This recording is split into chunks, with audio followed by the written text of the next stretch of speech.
Now let me explain to you all about what these caves are, the Khandepar Caves are. These are cut out during the 12th century out of a single rock with additions of designs and decorations on top. And if you see the door, it has got a nice design outside. But this particular set of caves, there are 3 caves. This particular cave is a single unit with 2 rooms, one outer, one inner, having niches to keep oil lamps. The next one that is there on my behind me over there on my left, it has got a 2-part cave, again having a front and a back room. While one cave does not have this design like this, the other one does have. Now, so here we have got one cave.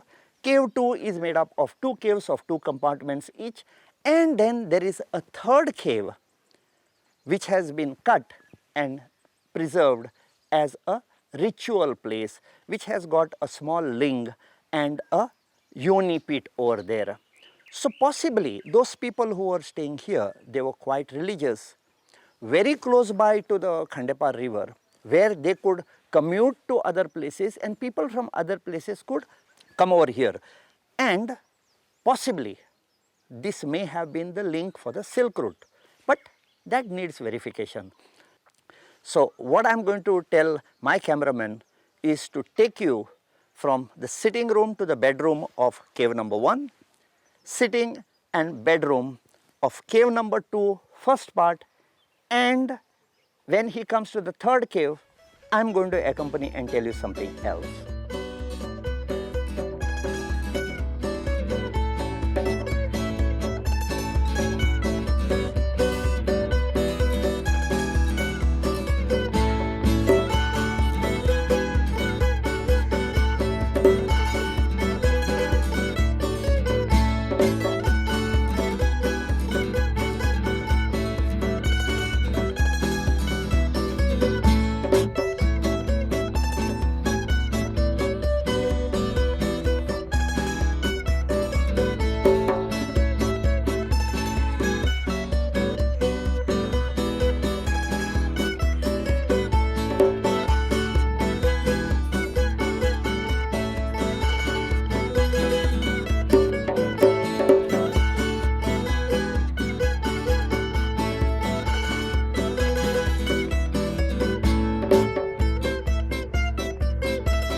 So here we are, ladies and gentlemen, in cave number 2, second part, where I have walked in here through the main sitting area, and then this is a very highly developed cave where there are niches inside, very defined niches there, niches over here too, and it has got a threshold. It possibly looks as though it had a door jamb on top of it, which has disappeared now. But what is very, very striking in this particular place are 2 things. Number 1, are these holes at regular intervals. Possibly they would put sticks to either dry something or hang something over here. And another very beautiful thing over here, which shows a very clear Kadam influence over here, is this lotus over here, which is in a square design, which has got an other design of another bigger square, and this is very, very typical of the Kadamba architecture. But remember one thing, at that time there was no electricity, lamps, oil lamps, and these were the niches for that. Let's go to cave number 3 and the last part of this.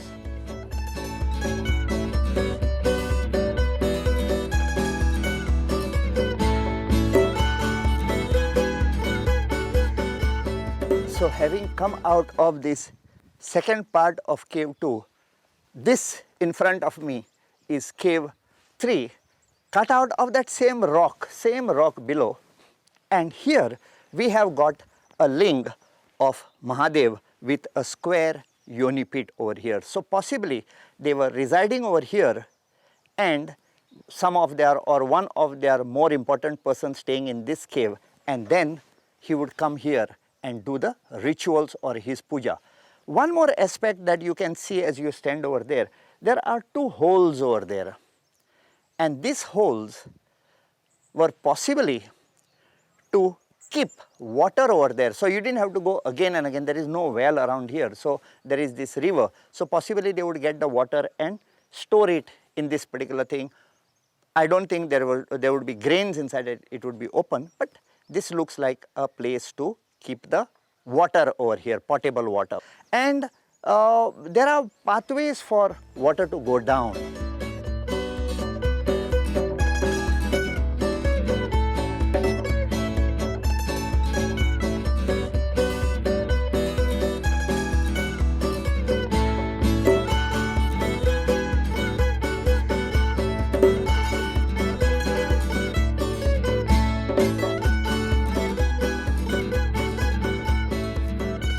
This particular holes that we see on both these two caves at the rear end of it possibly could be for removal of the excess water or for ventilation purposes. But look at this beautiful foresight of our ancestors. So this for you, ladies and gentlemen, is the Khandepar Caves.